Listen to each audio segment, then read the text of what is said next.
This video continues the series of videos I'm making on the Odes of John Keats, based on the book of the same name by literary critic Helen Vendler. I'll try and make each so that they're able to stand alone, but I would recommend watching the others to get a fuller picture. As with the first one, all the views I describe in this will be Vendler's, except where I note they came from someone else or are my own. This video will be about the Ode to Psyche, which is the second of Keats' great odes of 1819 according to Vendler's ordering. In the first Ode on Indolence, Keats was stuck in a state of indolence or idleness, a state that was both despairing and hopeful. Despairing because of his brother's recent death, and hopeful because of all the poetic ideas growing inside him. It ends with a refusal to stir, a refusal to pursue love, ambition, and poetry, and to create definite art. Nevertheless, we get the sense that the real victory lies with the three figures summoning him to action. In Ode to Psyche, we see Keats in action, actually creating something, though something internal to his own mind. I'll read the poem first and then summarize Vendler's analysis of it. Because I've broken it up to fit the slides, the separate stanzas aren't preserved, so I'd recommend looking it up to better see the structure. In the version Vendler uses, it has 4 stanzas, the first ending at his Psyche true, though I've also seen a version with 5. Here is the poem. O Goddess, hear these tuneless numbers rung by sweet enforcement and remembrance dear, and pardon that thy secrets should be sung even into thine own soft-contured ear. Surely I dreamt today, or did I see the winged Psyche with awakened eyes? I wandered in a forest thoughtlessly, and, on the sudden, fainting with surprise, saw 2 fair creatures couched side by side in deepest grass beneath the whispering roof of leaves and trembled blossoms where there ran a brooklet scarce espied. Mid hushed, cool-rooted flowers, fragrant-eyed, blue, silver-white, and budded Tyrian, they lay calm-breathing on the bedded grass, their arms embraced and their pinions too, their lips touched not, but had not bade adieu, as if disjoined by soft-handed slumber, and ready still past kisses to outnumber a tender eye-dawn of Aurorian love. The winged boy I knew, but who wast thou, O happy, happy dove, his Psyche true? O latest born and loveliest vision far of all Olympus' faded hierarchy, fairer than Phoebe's sapphire region star, or Vesper, amorous glowworm of the sky, fairer than these, though temple thou hast none, nor altar heaped with flowers, nor virgin choir to make delicious moan upon the midnight hours, no voice, no lute, no pipe, no incense sweet from chain-swung censer teeming, no shrine, no grove, no oracle, no heat of pale-mouthed prophet dreaming. O brightest, though too late for antique vows, too late for the fond believing lyre, when holy were the haunted forest boughs, holy the air, the water, and the fire, yet even in these days so far retired from happy pieties, thy lucent fans, fluttering among the faint Olympians, I see and sing by my own eyes inspired. So let me be thy choir, and make a moan upon the midnight hours, thy voice, thy lute, thy pipe, thy incense sweet, from swinged censer teeming, thy shrine, thy grove, thy oracle, thy heat of pale-mouthed prophet dreaming. Yes, I will be thy priest, and build a fane in some untrodden region of my mind, where branched thoughts, new grown with pleasant pain, instead of pines shall murmur in the wind. Far, far around shall those dark clustered trees fledge the wild ridged mountains steep by steep, and there by zephyrs, streams, and birds and bees, the moss-lain dryads shall be lulled to sleep. And in the midst of this wide quietness, a rosy sanctuary will I dress, with the wreathed trellis of a working brain, with buds and bells and stars without a name, with all the garden of fancy e'er could feign, who breeding flowers will never breed the same. And there shall be for thee all soft delight that shadowy thought can win, a bright torch and a casement ope at night, to let the warm love in. Vendler says that the odes that follow indolence investigate creativity by taking up various attitudes toward the senses, almost as though the odes were invented as a series of controlled experiments in the suppression or permission of sense experience. In the Ode to Psyche, all the senses are suppressed. It represents an art that occurs entirely in the artist's mind. O Goddess, hear these tuneless numbers, these verses without sound. I will be thy priest and build a fane in some untrodden region of my mind. Keats, seeking ever greater intensity, relinquishes the unreliable senses for a greater source of it, for imaginative intellectual ecstasy. The odes all deal with art, and this one focuses on the initial constructive act. Instead of the aimless reverie of the ode on indolence, here he begins to actively shape his reverie towards some end. Each of the odes has a particular overarching structure or structures. The basic structure of this ode is what Vendler calls a reduplication shape. This is apparent just by looking at the poem. If it has 4 stanzas, then the 2 middle stanzas clearly mirror each other. Almost exactly the same language is used in the description of Psyche's absent historical cult as in the poet's reconstruction of it in himself. No voice, no lute, no pipe, no incense sweet from chain-swung censer teeming. Thy voice, thy lute, thy pipe, thy incense sweet from swinged censer teeming. But this reduplication shape can also be seen in the way the first and last stanzas mirror each other. In the first, the poet stumbles upon Cupid and Psyche in a bower. In the last, the poet constructs a bower-like fane or temple for them in his own mind. Each part of the poem is reduplicated. The pattern is bower, cult, cult, bower. Vendler compares this shape to a Rorschach ink block. And there's another way this structural shape is present. The premise of the poem is that whatever has existed in life must be and can be restored in art. Art is the imaginative reduplication of the world, and as we'll see, this reduplication is meant to be healing, saving. This art never issues in an artifact. It is something interior, not a definite crafted poem put out into the world, though of course all this exists within the definite crafted poem we are reading.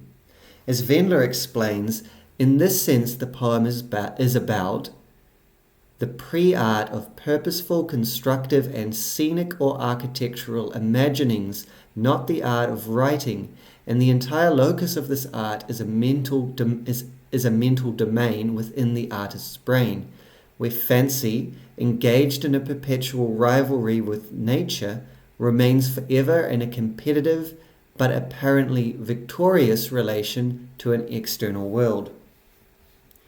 This external world could be natural, mythological, or historical. Keats draws from all three. And fancy is seen to be victorious here because by reduplicating the external world inside the mind, it saves it from the ravages of imperfection, time, and loss. Keats wants to restore the ancient goddess Psyche, and to do this he builds a place for her within his mind.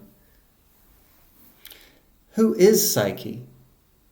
She is a late goddess, as Keats notes in the poem. Her story is found in the ancient Roman novel by Apuleius, The Golden Ass, written in the 2nd century AD. In it, she and the god of love Cupid fall in love.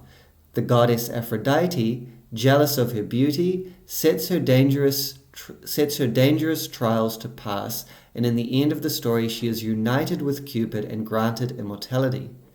Psyche literally means soul or mind. In one sense, therefore, the figure of Psyche in the poem means the soul in love. But the meaning of Psyche in the poem cannot be limited to this. Unlike the straightforwardly allegorical figures, love, ambition, poesy of the Ode on Indolence, Psyche is a mythological figure. In a footnote, Vendler goes through all the meanings commentators of the poem have given her and concludes that the point is that Psyche cannot be reduced to one meaning, that here Keats is recoiling against the static one-to-one symbolism of emblematic allegory. Unlike allegorical figures, figures from mythology are fluid and suggestive in their meaning, and they are derived from and continue to bear the aura of narrative, of story.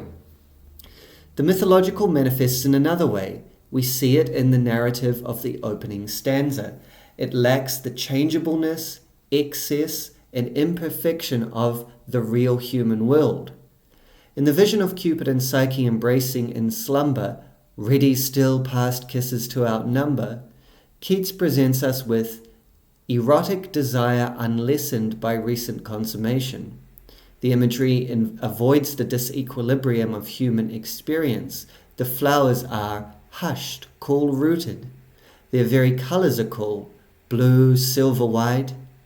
The lovers who lie thus calm breathing on the bedded grass are the pure idealization of an eternal erotic desire for unsated and recurrent sexual experience with the same partner.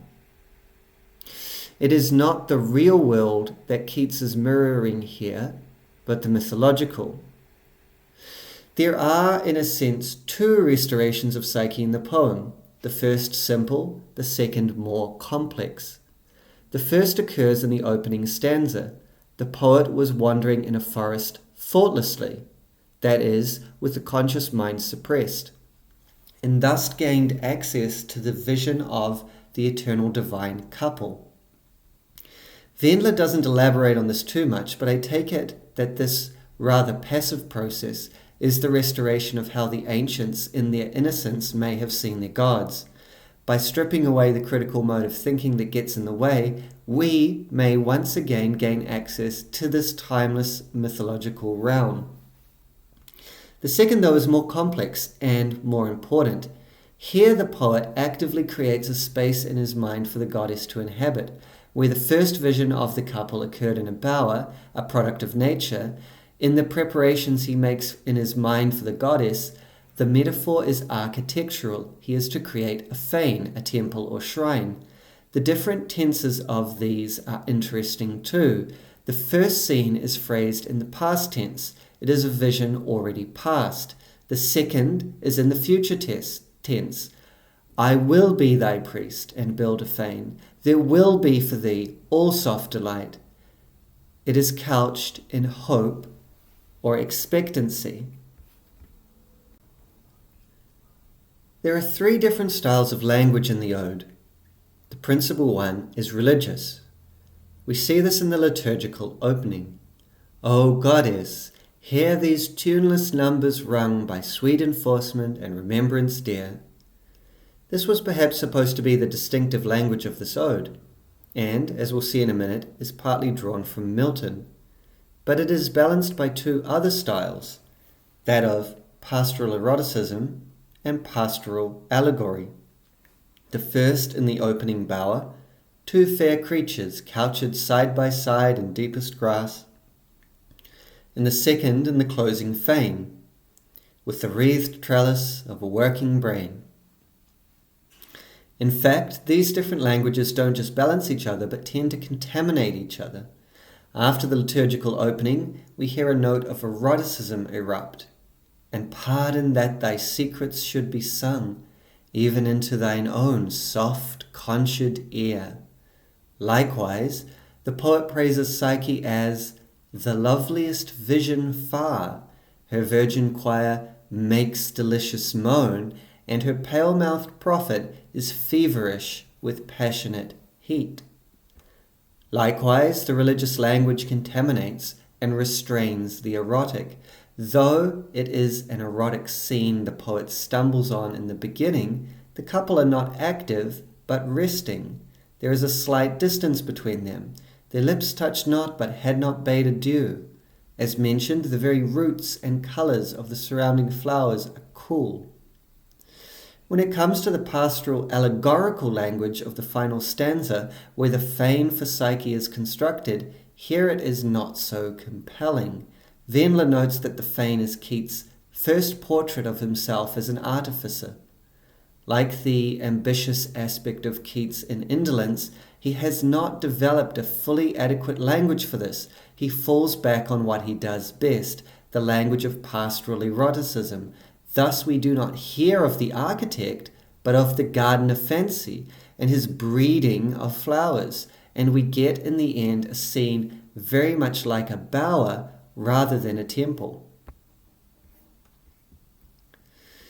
Keats draws on a poem of John Milton, itself an ode, on the morning of Christ's nativity.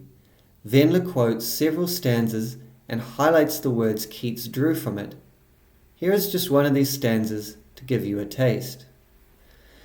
The oracles are dumb, no voice or hideous hum runs through the arched roof in words deceiving. Apollo from his shrine can no more divine, with hollow shriek the steep of Delphos leaving. No nightly trance or breathed spell inspires the pale-eyed priest from the prophetic cell. Milton's poem tells the end of the pagan deities at the coming of Christ. Although Keats is inspired by the language and uses it as a model for the religious language of his own ode, his purpose is opposite that of Milton. Milton wants to banish the pagan deities. Keats wants to restore them. Keats's poem could actually be seen to be dedicated to a joint divinity, Cupid and Psyche as a couple.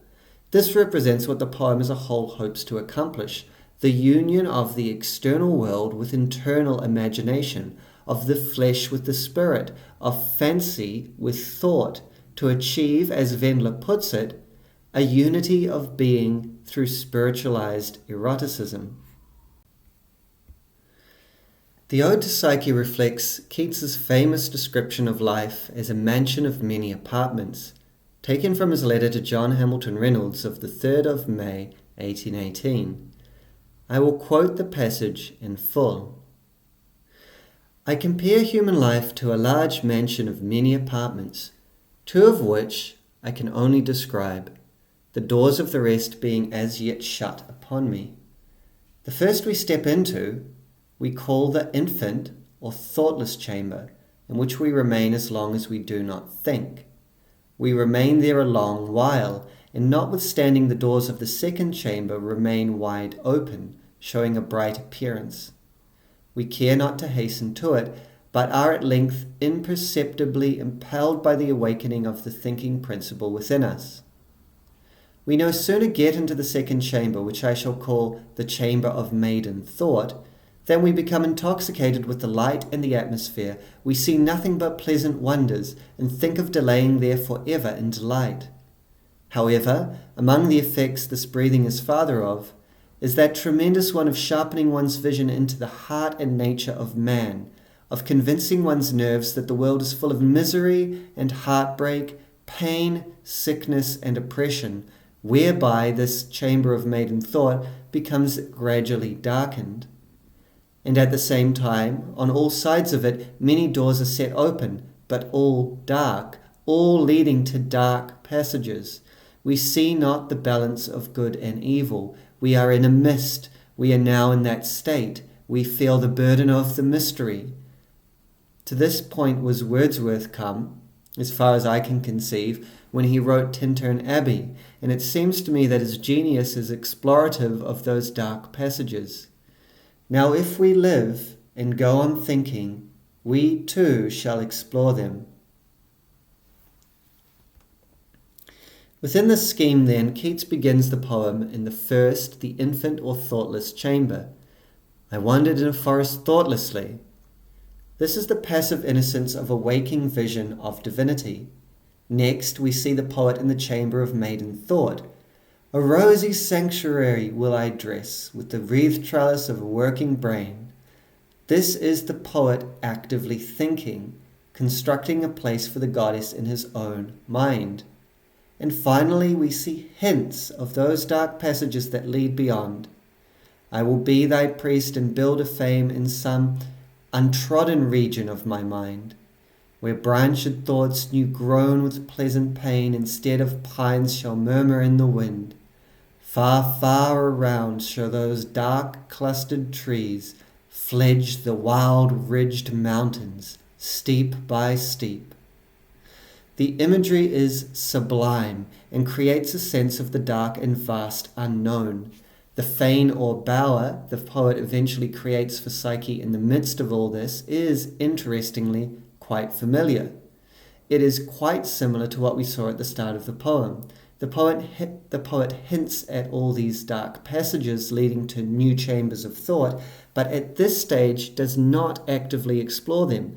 Instead, he retreats into a pastoral scene where he hopes that Psyche and Cupid, that flesh and spirit, fancy and thought, world and imagination, will find their redemptive union. Despite all the sensuality of the poem, Vendler remarks that its deepest energies lie in non-amorous places. For her, these are first, in the sublime uncultivated periphery, lying outside the bower of new-grown thoughts. And secondly, in the bold claim not for amorousness, but for independent divining power, outstripping the soft dimness of dreaming, I see and sing by my own eyes inspired.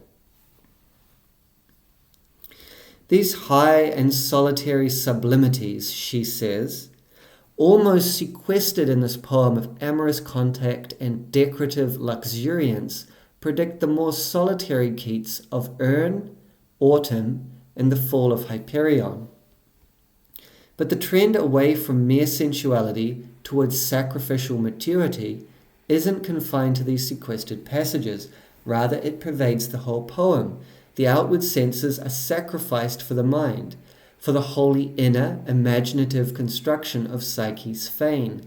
Melody is sacrificed for these tuneless numbers, and an audience is sacrificed for the solitude of the poet and his own soul, in the sense that all the action ultimately happens within himself, but also in the sense that the poem is addressed to Psyche, the soul.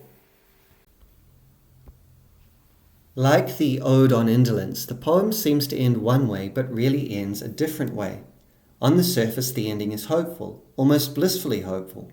Psyche is about to inhabit her fane in the poet's mind, or perhaps dwells there already, and her lover Cupid is about to come to her through the open window. But hope is offset by absence. Is Psyche there? It seems she is not. There will be for thee all soft delight, says Keats. Vendler calls it the archetypal poem of an absent centre, and regardless, will Cupid come to her? Where is he? This is a very different scene than the opening bower, where Psyche and Cupid clearly inhabited the gentle, almost protective pastoral space. Psyche's newly constructed fane is surrounded by that vast, untrodden region with wild ridged mountains full of dark clustered trees, branched thoughts new grown with pleasant pain. The soft delight is qualified by the shadowy thought behind it. The bright torch is only needed because of the pervasive darkness of night. The open casement, the open window, is open to Cupid, but also to that dark and vast unknown, to whatever else might dwell in it. Psyche begins to seem very vulnerable in her fane. That the poem ends with an empty fane or incomplete couple suggests that the reduplicative power of art fails to preserve from loss. Psyche has not been saved. The spirit and flesh, fancy and thought are not united. We are left instead with a sense of those dark passages into new chambers of thought. These dark passages will eventually lead, in Keats' final odes, to the discovery of melancholy in the very temple of delight and the ultimate celebration of transience in autumn. In his next ode, To a Nightingale, Keats abandons the idea of art as saving imitation. The nightingale's music is non-mimetic. It doesn't represent anything outside itself, and it therefore can't repair or restore anything. Yet at the same time, it is happily spontaneous, and in this way, Keats takes a step back from the role of artificer, of art as work intellectually planned.